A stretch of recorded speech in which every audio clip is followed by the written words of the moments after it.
We'll record on the computer. Okay, thanks.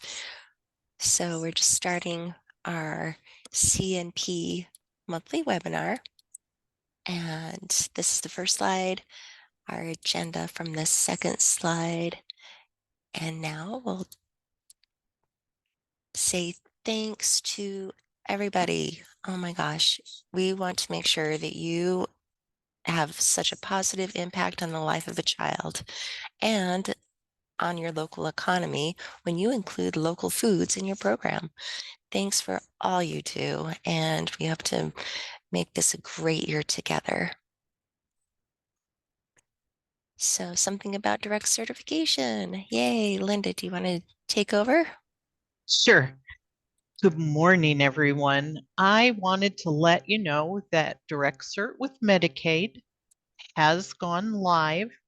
I am so happy to announce that as of yesterday, we have actually certified more children in Medicaid, or more children directly certified with the addition of Medicaid this year than we did all of last year.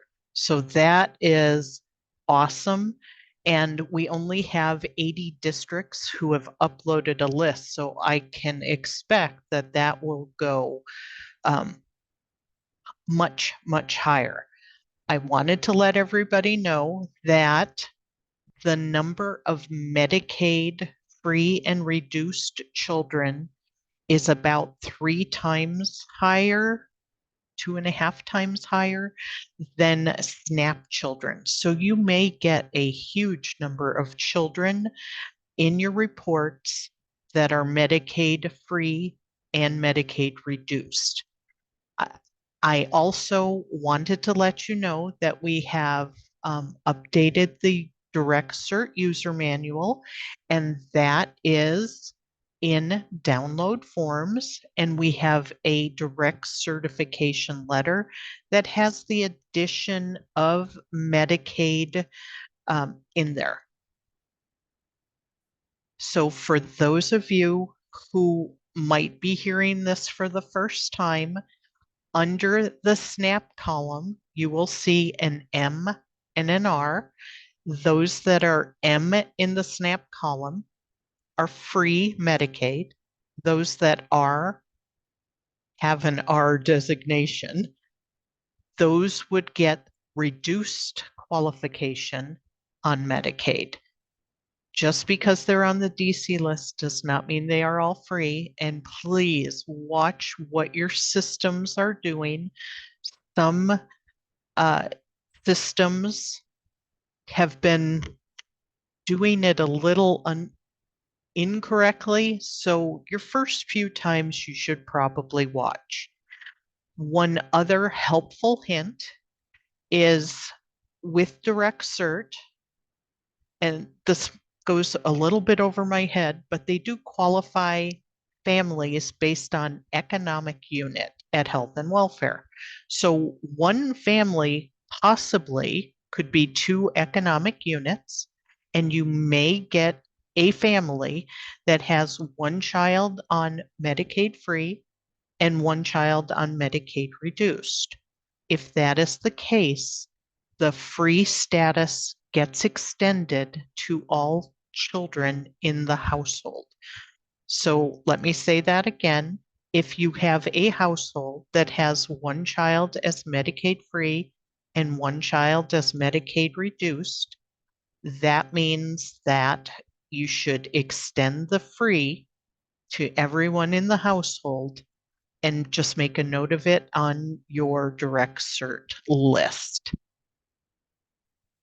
So make sure you send out letters.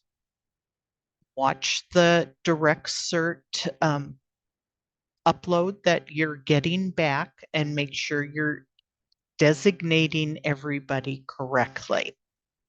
I know this is hard. It took me a while to get used to it.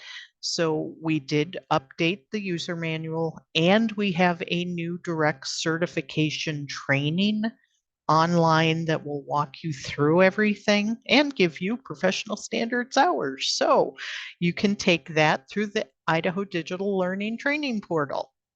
So, next slide, Pamela. Hold on. You had a question in the chat. It was what determines free or reduced in Medicaid direct cert? But I, Oh, okay. So Medicaid is a means tested program. The families have to prove their income, and the free Department of Health and Welfare is doing the calculation and sending us free, and they fall within the income guidelines, although they're in what they count as income might be a little different. But I did not get into those weeds. So anybody at 185% federal poverty level to 130% is reduced, and those under 130% are free. So they fall within the same income guidelines as our free and reduced applications. There are families that are over the 185%, and they get Medicaid, but they don't qualify for the free and reduced. So if they're not showing up on the system, it does not mean the family's not on Medicaid. It means their income is outside of the parameters. thanks, Linda. Here's your next slide. Okay. All right. CEPs and applications. So with direct cert or summer EBT, we were allowing last year for CEP schools to collect applications in anticipation of being approved for summer EBT. We do know that did not occur last year. And this year, it is in legislation that CEP schools cannot collect applications in anticipation of possibly getting summer EBT. So CEP schools cannot collect applications. The part of summer EBT is in regulations that the state has to have the application. So if we are approved in the coming legislature, those details would have to be worked out between health and welfare and the Department of Ed as to who will house the applications, approve the applications, and do verification on the applications. So we're taking the burden on, we, the state agency, one of us is taking the burden on, but CEP schools and provision to breakfast and lunch schools, they cannot collect free and reduced applications. There is an income survey online. If some other program wants to collect an income determination, they can do that, but child nutrition funds, they can't send it out and have you approve it. It has to be outside of child nutrition funds. So that is for CEP. Let's see. And the other thing I would like to mention is those of you who are on the fence for community eligibility provision with direct cert, you are allowed to use direct cert free Medicaid in your calculation for CEP. And you can watch your direct certification from this point forward. And in April, you may want to investigate or analyze and see whether your school suddenly does qualify for CEP. So that is one of the benefits of adding direct cert for Medicaid. And if you are on CEP, and you're doing direct cert, you are required to do it at least annually, once a year. We recommend April 1st. However, you can upload your student lists and see where you are now in advance of the April 1st reporting. So plan in advance and hopefully more to come. Back to you, Pamela. Thanks, Linda. A lot of information. And of course, if you have questions, please reach out.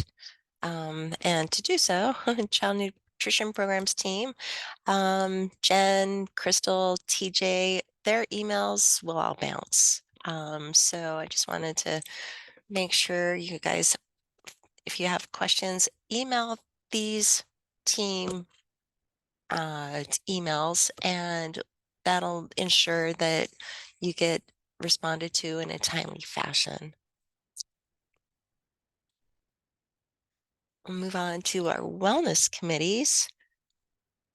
And for those who are at ISNA this summer or missed ISNA this summer, I had a slew of wellness awards. We had Winning Wellness for demonstrating the compliant wellness policies and vibrant wellness committees are possible.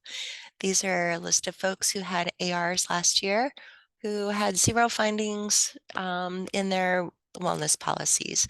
And then I awarded also the Wellness Boomerang Award from findings to fabulous to Teton, Jamie Myers at Teton, for really turning it around and having now they have a thriving wellness committee. It's really an inspiration. And so make a note of this list. If your wellness committee is dead or if you need help, reach out to them and we're all in this together. They can help you out with some tips and tricks. And if they're in your neighborhood, as or if you really, think that your wellness committee could use a mentor or a partnership, reach out to these guys because they did a great job. So kudos to you. Yay. And I wanted to let you know that there is training that's coming up because the local wellness policy is required. And again, like we say in annual training and all the other time, this is not just on the food service director. The committee is indeed, head needs to be head up either by your superintendent or your principal, somebody with the authority to make the decisions, to really, get others involved because it's not a team of one or two. There needs to be a public element. Get your students, parents, teachers, coaches, and even interested retired folk from the community with expertise to come in and help you out. A local school wellness policy committee can instill policies to improve academic and wellness outcomes, and ensure that there's equitable distribution of resources and infrastructure across the district. Whether you're a student, a parent, a school district employee, or a food service person, you can get on a wellness committee and as well as have elected officials on there. The wellness policies do go before your Board of Education. And there's a triennial assessment, of course, that we need to see that happens. So please, if you're having an AR this year, make sure that that's on your radar, and we'll hopefully be able to give you an award next year at next year's ISNA conference. So the fresh fruit and vegetable program, I know not everybody is on this, so I'll just do a quick uh, reminder that the required trainings and the addendums, signed addendums, are due next Wednesday. So we can get the money funded and you can move on with your program. For teachers and others who are like serving the snack in the classroom or so. They don't have to take the whole training. There's a quick 2-pager available in download forms in my Idaho CNP to make sure that they know about the program and why behind the program, and have them sign and return that form, and keep it with your records to make sure that they've been trained on the program. So with that, let me turn it over to Dominique to talk about the Turn Up the Beat Award. Thank you, Pamela. And hello, everybody. It is that time of year again. It seems like some of you just stopped operating summer meals last week and are now hot and heavy into the NSLP. However, I want to bring attention to the USDA nationally recognized Turn Up the Beat Award. It is a chance for summer sponsors to highlight the hard work that you and your staff do to ensure children receive nutritious meals during the summer months and to be recognized for those efforts by USDA. So the August 8th, we sent out a broadcast email to the sponsors with a link to the nomination form and detailed information on the requirements to nominate yourselves or somebody else on the program. And we have already received nominees and packets, so thank you. It's brag on yourself. You've done a lot of work this summer. So that is in your broadcast email from August 9th. As you can see on the screen, it recognizes outstanding summer meal programs. West Ada received a silver award in 2023, and it is open to SFSP and SSO operators who operated in 2024 for this award. The nomination packets are due to the state agency by August 30th, which is next Friday. So please take a look at that broadcast email, follow the links, and join us as we try to reward you and recognize you for all of the work that you have done this summer and that you always do. And you can email me with any questions. Thank you. Thanks, Dominique. And next we have a special guest, Kim Bauer with the hold on just a second. Let me get my name. Let me get my intro. Okay. Kim Bauer is a food service innovation specialist at the Humane Society of the United States. Her team helps K through 12 school districts implement more healthy, inclusive, and sustainable plant-based menus. I'll ask her to unmute and tell you a little about what they offer. Kim? Thank you so much, Pamela, and thank you for having me today. As Pamela mentioned, my name is Kim Bauer, and I'm a food service innovation specialist with the Humane Society of the United States. I'm excited to share our program with you all today. So you can see details of that up on the slide here. Our food service innovation team, as Pamela mentioned, works with K-12 districts across the country to help you all successfully increase and elevate your plant-based menu options. Our team is comprised of chefs and culinary specialists, registered dietitians, marketing and training specialists, and we also have an environmental scientist. All of our services and resources are completely free, so there's no charge to you if you set an incremental plant-based goal with us. So right now, districts are mostly setting goals through 2027. So we can take a look at your menus and we can do a menu review or a menu analysis to see where you're currently at, and then help you set that goal and help you develop a glide path to get there. We provide recipe and menu support, chef-led culinary trainings, and also webinars for your staff. We also can help with student engagement and marketing support, greenhouse gas assessments, and more. So for example, another school district in the Pacific Northwest, North Shore School District, they are in your neighboring Washington state. They recently set a goal of menuing 28% plant-based meals by 2027 across their entire district of 32 schools. So we will be collaborating with them to make this happen. So that's very exciting, and we would love to work with you too if you were interested in doing something similar. We don't have a minimum pledge or goal amount. There are certain thresholds for things like an in-person training, but if you were to set a goal, a plant-based menu goal of any amount, whatever works for your district, we would be able to provide services and work with you. Another really cool thing that we do that I want to just quickly highlight, we can help your food and nutrition team plan menus around the Idaho harvest of the month fruit and veggies, or your what's in season calendar, pulling from our library of over 100 K-12 recipes. So all of these recipes were developed by our chefs specifically for K-12 districts, and they do meet the USDA requirements. So they list all of that relevant info.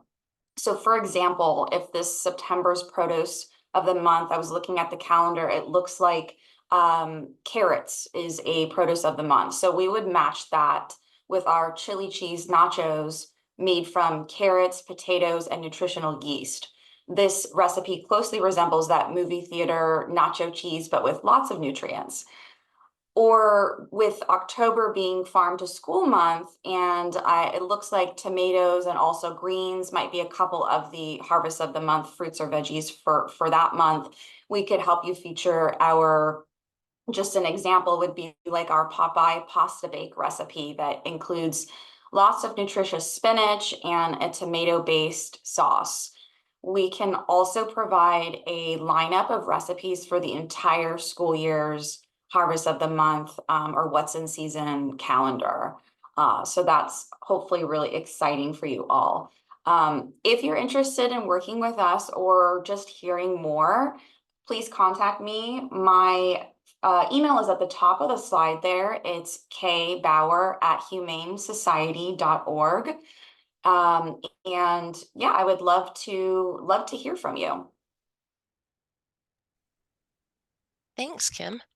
If anybody Sure. has any questions, we can put them in the chat, and maybe even during our town hall time, we can, get back to those. So anyhow, yeah, thanks again for sharing um your services. That sounds Yeah, great. of course. Thank you so much for having me on the webinar today. Yep. Yay, my turn again. Farm to school.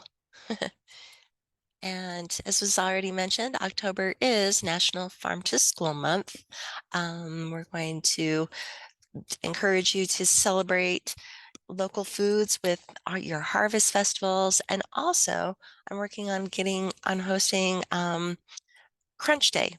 Other states have had this, and it's a lot of fun where on 10:15 on October 15th, take a moment wherever you are as your school, and have a crunch of an apple.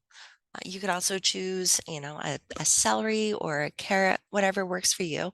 Typically, schools always have apples, and that's an easy um, product to bring in.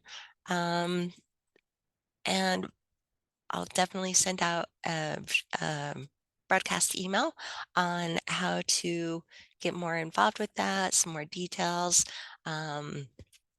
And basically, it wanted to bring that up in the first webinar because it's right around the corner. And as you know, food is the most important school supply.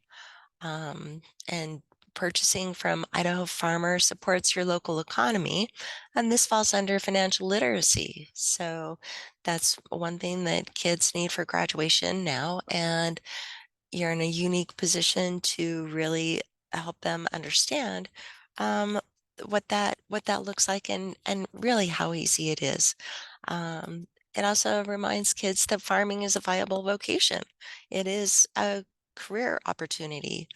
Um, we're you read about, how many farms Idaho's losing to, real estate and whatnot. But this is definitely, food doesn't come from the suburbs, it comes from the farms. So we need to make sure that we keep farming at the forefront of kids' minds with what what they can do. And then also here we have what's in season. And right now it's more like what's not in season. At last we have, all the things. And it's great to know that, we do have this abundance. And when um, kids are coming to school and coming to lunch and breakfast, um, it does make a difference. And the meals that you serve them it's are vetted and put forth as as nutritious as they can be. And it's if you think about how it gets there, I mean, it's supported by your elected officials. The farm bill comes through, and that's where entitlement and everything comes from to support the program. So, by having school lunch, you're supporting your entire community, and also kids can't thrive if they don't have full bellies. So let me talk real quick about professional standards and tracking training. You guys have done a ton of training, so please make sure that it gets tracked. It's easy to forget, but definitely you need to have these in your records to ensure that folks do have the hours to show that that they're they've been trained. It's a requirement, and it's also really professional development. These are skills and information that you take with you from one place to another, and you don't just use it in the lunchroom or at school. You use it outside, in your community, in your family, at the grocery store. It definitely makes a difference, and you should be able to, take pride in that. When you have kids who come to work with you in the lunchroom for for the programs, um, make sure that they understand the professional development and that the training is a big deal, and it's a resume builder. So, when they're out looking for jobs and everything, they can rely on this to show that, they're professionals. And, when they're first starting out, it makes a big difference. So you can be, their mentors and give them a leg up on their competition, as it were. Think of it that way. So um, you can find that you can use these sheets or you can use your own. But when you do have trainings, make sure that you have an agenda and a sign-in sheet, and the date and the course that you're training on, and make sure that everybody signs it. So when we come out for an AR, we see your professional standards are up to date, and um, everyone's all accounted for. So if you have any questions, of course, you can reach out. And if you have other resources that you find are easier or more helpful, please share those out as well. And then now, our town hall time. So I sent out a questionnaire and received 4 questions for topics to talk about. Procuring from local farmers seems to be very difficult. One farmer specializes in something specific, but I still need to go out to bid. I want to make local partnerships, but why so much paperwork to do it? So as I mentioned before, this is, the farm bill, and I mean the whole program is funded through taxpayer money, and accountability is required.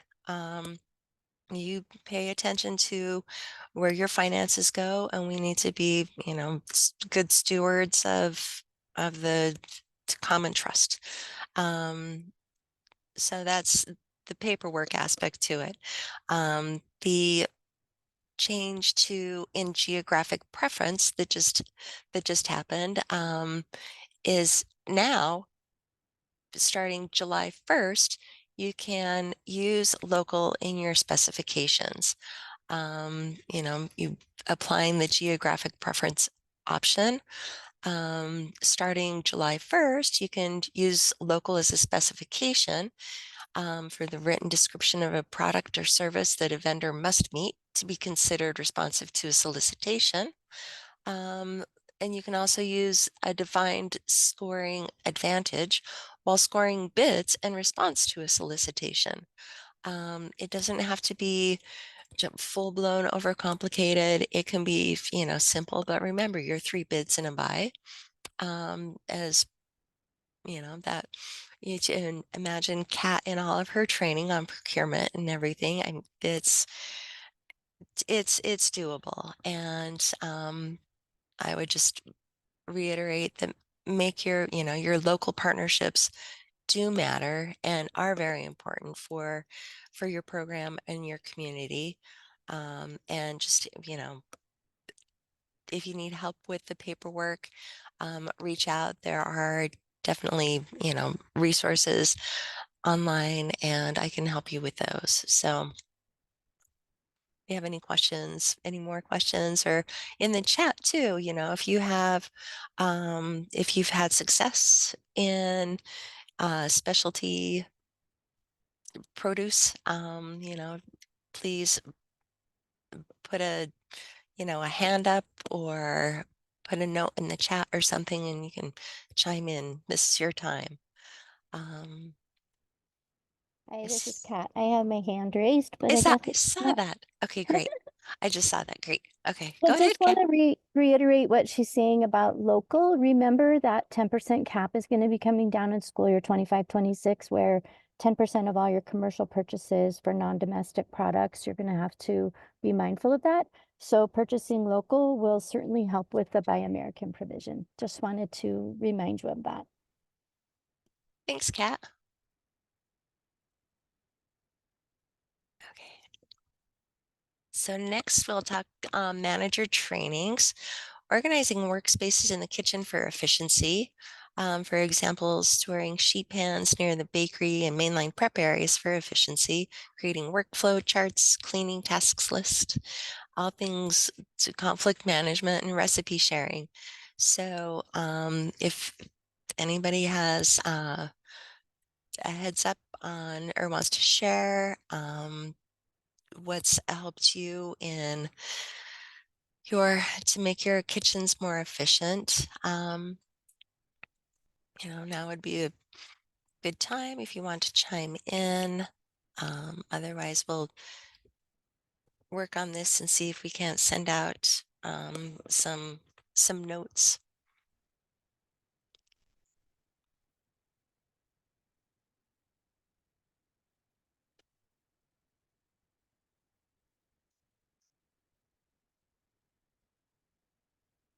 Okay, that was a pause to see. I didn't see any hands or hear anybody come off of mute. Another question, we had networking on what other districts are doing to have a successful program. So we might need to, take a poll, and flesh out these responses a little bit more. And again, this is your time to share with each other, to ask questions, provide answers. And then the last question, what are some of the problems everyone is dealing with when it comes to lunch bills? And specifically, is if anyone's having this problem who works in the program, um, that would be a great, a- any ideas? Any ideas out there?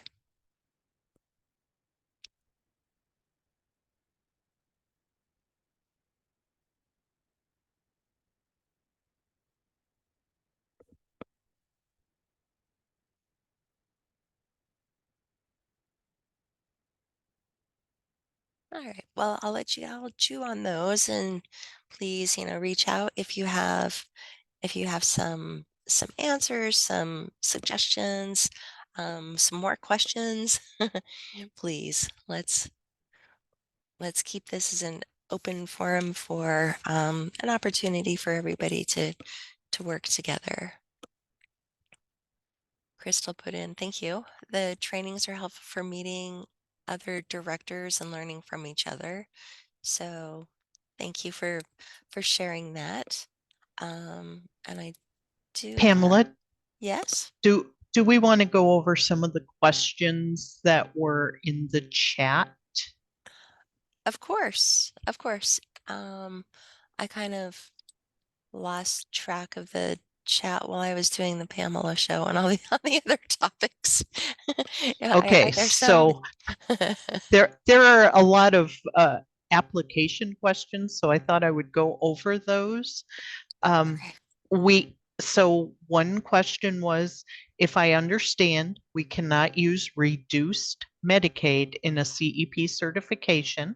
So that is correct. In CEP, you can only use the direct cert, SNAP, TAFI, foster migrant, um, the homeless list signed by a liaison, and Medicaid free. You cannot use Medicaid reduced in your CEP certification. And you put the email about the September 10th wellness training in the chat to register. The other was, what about a student who is not on the DC list and her siblings are, and the parents complete an application for just her? So they wanted to know, do I change her to the same status or go with the status on the application? So anyone in the household can get the DC Medicaid SNAP or TAFI extended to all other household members. So it would be a DC extended situation. Remember, if they're foster or migrant or runaway or homeless, those do not get extended. One question was clarification on household size. In training, they understood that a non-custodial parent could claim the child as part of the household if they're paying child support, which is a great question, but you have to look at the household definition. And a household is a group of related or non-related individuals who are living as one economic unit. So if a parent is paying child support, but the child is not living with them, they cannot include them on the application. And that's page 22 to 23 of the eligibility guidance for school meals. So that is my first go-to when people ask questions. I tell them where to find the answers. The next question was, what about a student that lives 50-50 between parents and the children in one household are DC free and the other household is not? And again, that is listed on page 23 of the eligibility guidance for school meals. And that should be your first go-to when you have questions like this. Does homeless status trump any DC? Actually, SNAP trumps all DC. SNAP is your first go-to. Homeless does trump Medicaid. However, a homeless child does not extend to any other children in the household. So homeless has to be defined by your homeless liaison. And if they put only one child, but there are 3 or 4 in the household, only that one child on the list gets certified as homeless. If you have any questions on the composition of a homeless list, please call someone in the NSLP team. A new director having a difficult time trying to pull the DC list. There is a DC manual, but Melissa Cook will try to reach out to you to walk you through direct certification. And anything else question-wise, that is it. Thank you guys for everything you do. Awesome. Thanks, Lynda, May I for just doing may that. I just butt in again? Hi, Kat. Yes, please. Okay, I still have about 20 schools that have not sent me their corrective action plan for their excess balance. So that needs to get done pretty quick here, please. So if you have questions about it, please let me know. It's for school year 22-23. Awesome. Well, that's about it. Our next webinar is September 18th, 2024 at 8:30 a.m. Mountain Time. And other things coming up. So the big W on the 18th is for the webinar. And Cass wanted to talk about the next NSLP trainings. Cass, do you want to come off mute? Sure. Good morning, everyone. Thanks so much, Pamela, for giving me just a couple seconds. Just a reminder that we have NSLP 101 training on September 20, on September 20. Actually, I'm looking at the dates. I'm wondering if that is correct. But in September, there's NSLP 101 and 102 trainings. 101 has a few spots available still. 102 is full, but I believe we have a waiting list going. So just wanted to jump in and remind everyone about that. Thanks, Cass. So here's our USDA non-discrimination statement. And here are our team's phone numbers.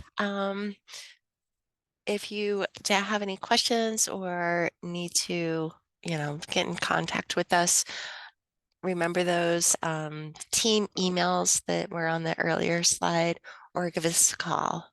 We're here to help you have a great program and have a great year and really, work on this together. So that's all I have for you.